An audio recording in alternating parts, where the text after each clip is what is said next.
Ho fampiarana ny toromarika ny filoham-pirenena napetraky ny ministeran'ny postra, ny postra monnaie sy ny hipoketra anafanganana ny fandoavana ny karaman'ireo mpiasa-panjakana rehetra.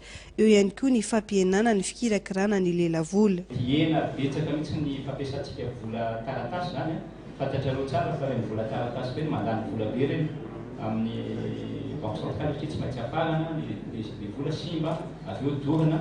Rehefa tonga zany ty monnaie électronique ty tsisy mandory vola zany tsony eto fa tena mampalahelo mihitsy hoe vola ny vidiana voatery dorana satria tsy maintsy soloina lehibe dia tsisy koa anao faux billet tsony satria tsy possible anaovana faux billet amin'ny monnaie électronique.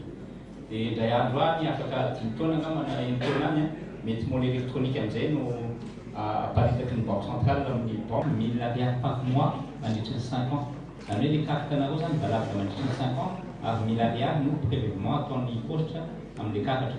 Zay zany vola aloha amin'ny visa international mahery fa ny postra malagasy dia tsy maka vola mihitsy amin'iny satria zany postra malagasy zany dia orinasa fanjakana ary social no anisan'ny vocation ny postra. Ny ministeran'ny angovo, ny rano ary ny akoranafo no voalohany ampiatra ity postra monnaie ity amin'ireo mpiasa valorivo mahery ao aminy. Tena fanavaozana lehibe ho an'ny fitantanana ny ministera sy ireo organisme rehetrarehetra rattaché amin'ny ministera.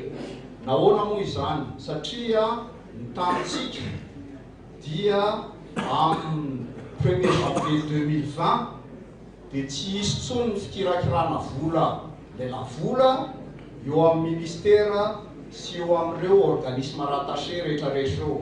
Ny alaovan'ny fifanaovan-tsinita teo amin'ny ministera rotota narahan'ireo ratsamangaika izao fiaraha-miasa izao. Ho an'ny sarababem-bahoaka kosa dia ny fananana kara-panondro sy ny numero telefônina no ahafahana misitraka ny postra monnaie.